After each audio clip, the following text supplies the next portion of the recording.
Bienvenue à l'échange. Aujourd'hui, on va plonger dans un sujet vraiment fascinant qui est tiré de notre matériel source, les trésors de santé du prophète sallallahu alayhi wa sallam. On va parler des habitudes de vie, des habitudes de santé attribuées au prophète Mohammed sallallahu alayhi wa sallam. Alors ces pratiques, elles touchent à plein de choses, de la manière de boire jusqu'aux positions pour dormir, et elles sont décrites comme étant profondément bénéfiques pour le corps, mais aussi pour l'esprit. Hmm. Et justement, l'étude de ces habitudes, ça soulève une question d'interprétation qui est, je pense, essentielle. Est-ce qu'on doit considérer ces pratiques, qui datent d'il y a quand même 1400 ans, comme un ensemble de préceptes de santé d'origine divine, dont la pertinence serait, on va dire, confirmée aujourd'hui par la science moderne? Oui, ou alors est-ce que c'est plutôt une sagesse pratique, ancestrale, quelque chose qui vient du bon sens, de l'observation, et dont l'alignement qu'on voit aujourd'hui avec nos connaissances scientifiques, ce serait peut-être une coïncidence, ou le résultat d'une réinterprétation finalement à la lumière de ce qu'on sait maintenant. Voilà, c'est exactement ça. Et c'est là que nos points de vue divergent un peu et que notre discussion va pouvoir commencer. Tout à fait. Alors de mon côté, je vais défendre l'idée que ces enseignements, ils forment une sagesse qui est holistique, guidée par une inspiration, disons, divine, et dont la validité, en fait, trouve un écho assez remarquable dans les découvertes scientifiques d'aujourd'hui. Et pour ma part, donc, je proposerai une lecture un peu différente, tout en reconnaissant bien sûr le caractère sain, bénéfique de pas mal de ces pratiques. Je suggérerais que leur concordance avec la science moderne, elle découle peut-être plus de principes universels d'hygiène, de modération, de bien-être, plutôt que d'une pression scientifique vraiment spécifique, unique, qui serait propre à ces enseignements prophétiques. Très bien, alors, entrons dans le vif du sujet. Mon argumentation, elle repose sur l'idée que les habitudes spécifiques enseignées par le prophète sallallahu alayhi wa sallam, elles sont pas anodines, quoi. Si on prend quelques exemples qui sont décrits dans notre source, boire en étant assis et en 3 gorgées distinctes, manger avec modération selon cette fameuse règle des tiers, vous savez, un tiers nourriture, un tiers boisson, un tiers pour l'air, ne pas souffler sur les aliments chauds, se couvrir la bouche quand on bâille, ou même préférer dormir sur le côté droit, et puis maintenir une hygiène corporelle stricte, comme se couper les ongles régulièrement. Tous ces gestes, ils sont présentés pas juste comme des conseils de prudence, mais vraiment comme des parties intégrantes d'une hygiène de vie, d'inspiration divine. Le but derrière tout ça, c'est de préserver le corps qui est vu comme un dépôt sacré, une amana. Et la source, elle souligne très clairement que la science contemporaine vient confirmer la sagesse profonde de ces pratiques anciennes. Elle fait des liens directs. Boire lentement, ça améliorerait la digestion, l'hydratation. Dormir sur le côté droit, ça faciliterait le travail de l'estomac, ça préviendrait le reflux gastrique. Ne pas souffler sur la nourriture, ça éviterait de projeter des bactéries. Couvrir sa bouche en bâillant, ça limiterait la dissémination des microbes. Et même la barbe est mentionnée pour un rôle protecteur supposé contre le soleil ou certaines bactéries. Donc on n'est pas juste sur une liste de bonnes pratiques, c'est vraiment une approche holistique. Ces gestes, quand ils sont faits avec l'intention de suivre la sunna, la tradition prophétique, ils dépassent leur fonction physique pour devenir des actes d'adoration, des ibadas. Les hadiths, donc ces récits qui rapportent les paroles et les actions du prophète sallallahu alayhi wa sallam, qui sont cités dans la source sur la manière de boire, la règle des tiers, la position de sommeil, ils constituent la base textuelle précise de cette guidance. Ça lui donne une forme, une intentionnalité très spécifique. Oui, alors je concède volontiers que la plupart des pratiques que vous mentionnez et qui sont dans la source, la modération alimentaire, l'hygiène corporelle soignée comme se couper les ongles, boire posément, adopter certaines postures pour dormir, ça correspond globalement à ce qu'on considère aujourd'hui comme des principes pour une vie saine. Le bénéfice pratique de plusieurs d'entre elles, il semble assez évident, ça relève presque du bon sens, j'ai envie de dire.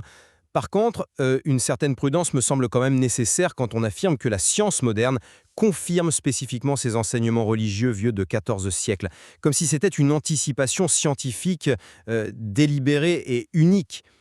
Réfléchissons un peu. Beaucoup de ces conseils, la tempérance à table, les règles d'hygiène de base, ça incarne une forme de sagesse pratique, une connaissance empirique qui s'est accumulée, transmise. Et d'ailleurs, on retrouve des préceptes similaires sous différentes formes dans plein de cultures, plein de traditions ancestrales partout dans le monde. La validation scientifique dont parle la source, telle qu'elle est présentée, est-ce qu'elle ne s'appuierait pas en fait sur des principes physiologiques et sanitaires très généraux? Oui, bon, boire lentement, c'est généralement bon pour la digestion. Oui, certaines positions de sommeil peuvent influencer le reflux. Mais est-ce que ça constitue une preuve scientifique rigoureuse qui valide spécifiquement et exclusivement la préscience de l'instruction prophétique, par rapport à d'autres sagesses traditionnelles, ou même par rapport à ce que la simple observation attentive du corps aurait pu enseigner? Hmm.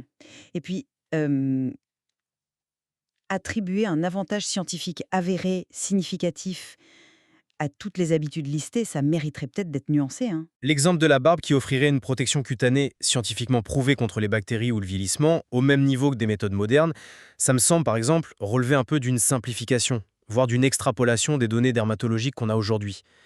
Est-ce que finalement, l'importance première de ces habitudes pour le croyant, elle ne réside pas avant tout dans leur dimension spirituelle? Dans l'autodiscipline qu'elle cultive, comme le suggère le hadith, le fort est celui qui se maîtrise lui-même, et puis dans le respect de la tradition prophétique, la sunna.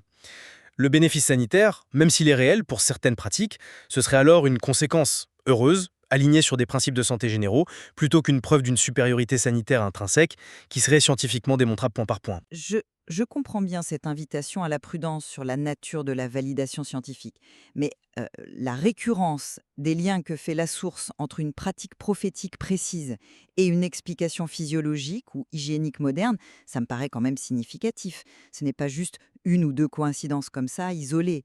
Reprenons l'exemple de boire assis en 3 gorgées. La source le lie directement à une meilleure assimilation, une meilleure digestion. Le sommeil sur le côté droit, c'est lié à la prévention du reflux, à une meilleure fonction cardiaque pendant le repos. Euh, le fait de ne pas souffler sur la nourriture, c'est justifié par l'idée d'éviter la transmission bactérienne. Se couvrir la bouche en bâillant, c'est présenté comme une mesure pour limiter la propagation des microbes. Ce ne sont pas des conseils vagues du genre prenez soin de vous, quoi. Ce sont des gestes précis, parfois même ritualisés, et qui sont accompagnés de justifications qui trouvent un écho direct dans notre compréhension scientifique actuelle, que ce soit des mécanismes corporels ou de l'hygiène. Cette convergence, qui se répète sur des points variés, alimentation, sommeil, hygiène, ça suggère, à mon avis, quelque chose de plus profond qu'une simple concordance fortuite ou l'application de principes généraux de bien-être qui seraient évidents pour tout le monde. Ça indique une sagesse inhérente à ces enseignements, une connaissance pratique dont la science d'aujourd'hui, en quelque sorte, ne ferait que révéler progressivement les fondements rationnels. L'accumulation de ces correspondances, est-ce qu'elle ne mérite pas d'être vue sérieusement comme un indice d'une guidance éclairée qui va au-delà du simple bon sens de l'époque? Je vois où vous voulez en venir avec cet argument de la convergence répétée. Mais permettez-moi d'apporter une autre perspective sur la spécificité de cette validation comme preuve d'une préscience unique. Prenons l'exemple de boire lentement et assis. Bon, c'est effectivement une recommandation assez logique pour éviter d'avaler de l'air, l'aérophagie, et puis pour favoriser un transit plus doux. C'est un conseil de confort digestif assez pragmatique, on va dire. Pour le sommeil, la médecine moderne, elle discute des avantages et des inconvénients des différentes positions. Le côté gauche est parfois recommandé pour certains reflux, alors que le côté droit peut être suggéré dans d'autres contextes, par exemple pour certaines conditions cardiaques.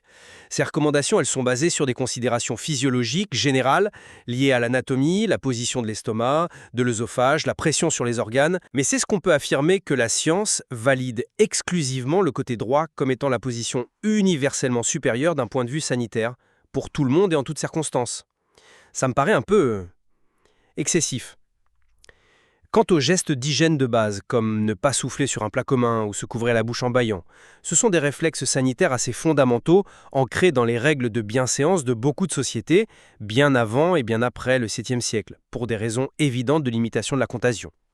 Alors, est-ce qu'il s'agit vraiment d'une confirmation scientifique directe d'un enseignement prophétique qui le désignerait comme scientifiquement avancé pour son temps? Ou est-ce que c'est pas plutôt une corrélation, certes, on peut le noter, avec des principes de santé publique et d'hygiène personnelle qui sont aujourd'hui largement compris, diffusés, et qui découlent aussi d'observations empiriques répétées au fil des siècles? La question fondamentale reste, est-ce que cette corrélation prouve une origine divine et une préscience scientifique extraordinaire, ou est-ce qu'elle illustre simplement l'alignement d'une sagesse pratique ancienne, codifiée dans un cadre religieux, avec des vérités sanitaires fondamentales et peut-être universellement accessibles par l'observation et la raison? C'est une observation juste sur l'universalité possible de certains principes. Cela dit, je l'aborderai un peu différemment. C'est vrai, la modération, par exemple, c'est une vertu qu'on retrouve dans plein de philosophies, de traditions spirituelles. Le hadith que vous avez cité, le fils d'Adam ne remplit pas de récipient pire que son ventre, ça trouve certainement des échos ailleurs. Pareil pour l'hygiène de base, la propreté corporelle, ça peut sembler relever d'une prise de conscience universelle. Mais ce qui me semble distinctif ici, dans ce contexte, ce n'est pas juste la présence de ces principes en eux-mêmes, mais c'est bien leur intégration délibérée, cohérente, dans un système sacré et normatif, la sunna, la voie prophétique. C'est aussi la forme spécifique, parfois ritualisée, qu'ils prennent. Pas juste buvez lentement, mais en 3 gorgées distinctes. Pas juste dormez assez, mais sur le côté droit de préférence. Pas seulement soyez propre, mais ce lien explicite entre l'hygiène, couper les ongles, se raser certaines parties, et la fitra, cette nature originelle pure de l'être humain selon la vision islamique. Et puis, élément crucial, c'est leur source attribuée aux prophètes, sallallahu alayhi wa sallam, guidés par la révélation, qui leur donne pour le croyant ce caractère unique, sacré, divinement inspiré. Et dans cette optique-là, la convergence avec la science moderne, même si certains aspects relèvent de principes généraux, elle ne fait pas que valider un conseil isolé.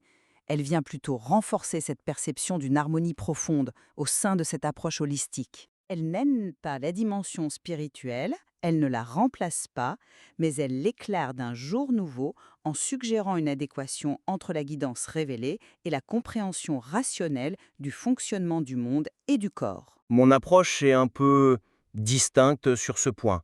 Je reconnais bien sûr l'importance capitale de l'intégration de ces pratiques dans un corpus spécifique, la sunna, et la dimension spirituelle, voire identitaire, que ça leur donne pour les musulmans pratiquants. La forme particulière, les 3 gorgées, le côté droit, les actes liés à la fitra, ça ancre effectivement ces habitudes dans une tradition religieuse bien définie et ça leur donne un sens qui dépasse la simple hygiène de vie, bien sûr. Néanmoins, ça nous ramène quand même à la question de départ.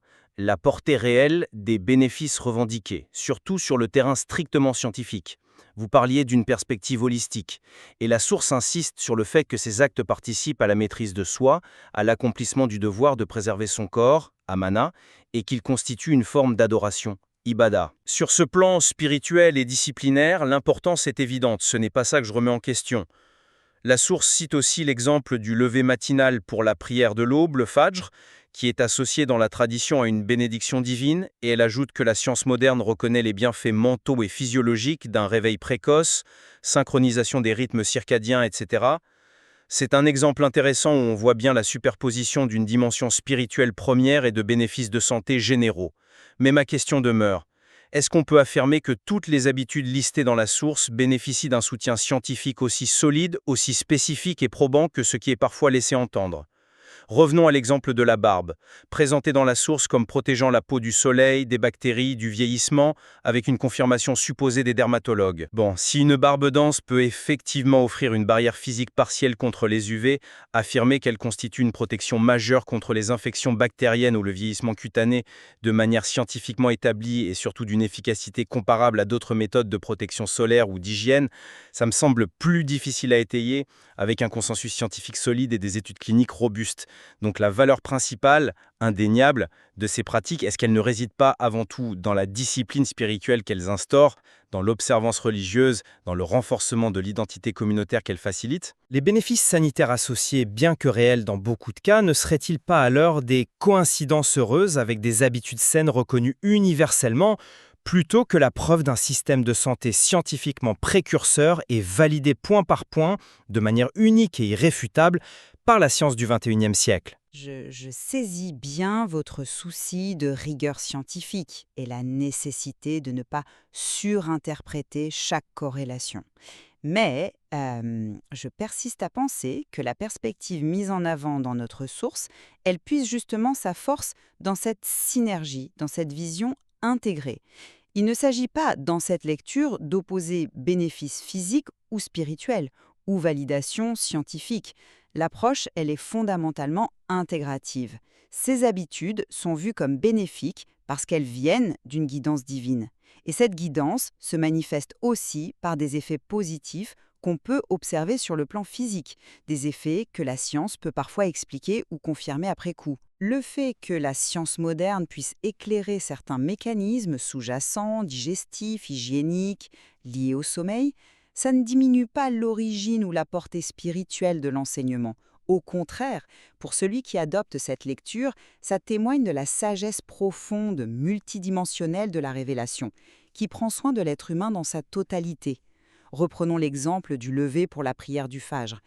La recherche de la bénédiction divine est première pour le croyant. Les bienfaits qu'on constate sur la concentration, l'humeur, le rythme biologique, ils sont alors perçus comme une conséquence harmonieuse, une confirmation de la justesse de cette pratique sur tous les plans de l'existence. De la même manière, la maîtrise de soi, dont parle le hadith sur la véritable force, le fort n'est pas celui qui terrasse les gens dans la lutte, mais le fort est celui qui se maîtrise lui-même lorsqu'il est en colère. Ça s'applique autant à la discipline spirituelle qu'au contrôle conscient de ses habitudes alimentaires ou de sommeil, justement pour préserver cette amana, ce corps confié par Dieu. La validation scientifique, même si elle est partielle ou qu'elle concerne des principes généraux pour certains points, elle s'inscrit naturellement dans cette vision cohérente où le bien-être physique et la santé spirituelle sont intrinsèquement liés par la sagesse divine. L'argument est intéressant, mais est-ce qu'on n'a pas considéré que cette approche intégrative, si harmonieuse en apparence, elle risque aussi de favoriser une forme de biais de confirmation, c'est-à-dire qu'on pourrait être tenté de chercher activement dans les connaissances scientifiques actuelles des éléments qui semblent corroborer les enseignements traditionnels, de mettre en avant les correspondances trouvées, tout en étant peut-être moins attentif ou en minimisant les aspects où la science reste silencieuse, neutre ou suggère même des approches différentes ou plus nuancées. Par exemple, sur les positions de sommeil optimales, qui peuvent varier énormément selon les individus, leur santé ou même les phases du sommeil. L'important, il me semble, c'est peut-être de reconnaître la valeur intrinsèque de ces pratiques dans leur contexte d'origine et pour la communauté qui les observe, comme un guide de vie spirituelle et pratique qui favorise des vertus comme la discipline, l'hygiène, la modération, qui sont bénéfiques en elles-mêmes, et ce, sans forcément ressentir le besoin de plaquer systématiquement une validation scientifique externe qui vient d'un paradigme différent et postérieur, comme preuve ultime de leur pertinence ou de leur caractère exceptionnel et unique. Une sagesse ancienne peut être profondément sage et pertinente pour ceux qui y adhèrent, sans pour autant avoir besoin d'être validée selon les critères spécifiques et évolutifs de la science du XXIe siècle pour garder toute sa valeur et sa signification. Bon, pour résumer la perspective que j'ai essayé d'exposer ici, les habitudes de santé qui viennent des enseignements du prophète sallallahu alayhi wa sallam, telles qu'elles sont présentées dans notre source, elles sont comprises comme un guide cohérent d'inspiration divine qui vise le bien-être intégral de la personne, corps et âme, vraiment liés.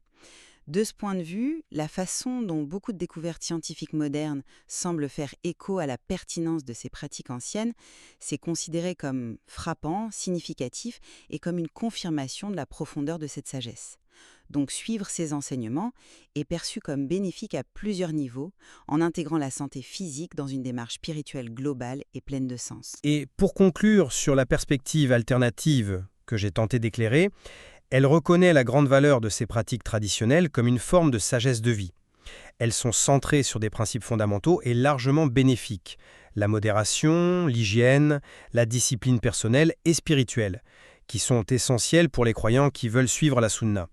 Cependant, bien que ces pratiques s'alignent effectivement sur beaucoup d'aspects de notre compréhension actuelle de la santé, interpréter cette convergence comme une validation scientifique directe, systématique et qui prouverait une préscience divine unique demande, à mon sens, une analyse critique prudente et nuancée. Beaucoup de ces principes semblent relever d'une sagesse sanitaire pratique, parfois universelle, et la force de la preuve de la validation scientifique varie considérablement d'une habitude à l'autre, allant de la corrélation générale à des affirmations plus difficiles à étayer solidement. Ces échanges et échanges mettent bien en lumière non seulement la richesse des enseignements qu'on trouve dans notre source, mais aussi la complexité de leur interprétation.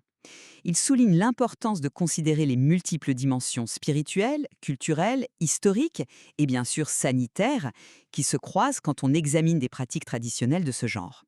D'ailleurs, la source elle-même, elle finit sur une note très pratique, une invitation à l'engagement personnel. Quelle sunna vas-tu appliquer dès aujourd'hui ? Effectivement. Notre but ici, ce n'était pas de trancher de manière définitive, mais plutôt d'explorer les nuances de ces différentes lectures possibles en s'appuyant uniquement sur le matériel qu'on avait. Il appartient bien sûr à chacun de poursuivre sa propre réflexion, d'approfondir ses recherches s'il le désire, et puis de déterminer la signification et la valeur qu'il accorde personnellement à ses pratiques ancestrales, à la lumière de sa propre compréhension et de ses propres convictions.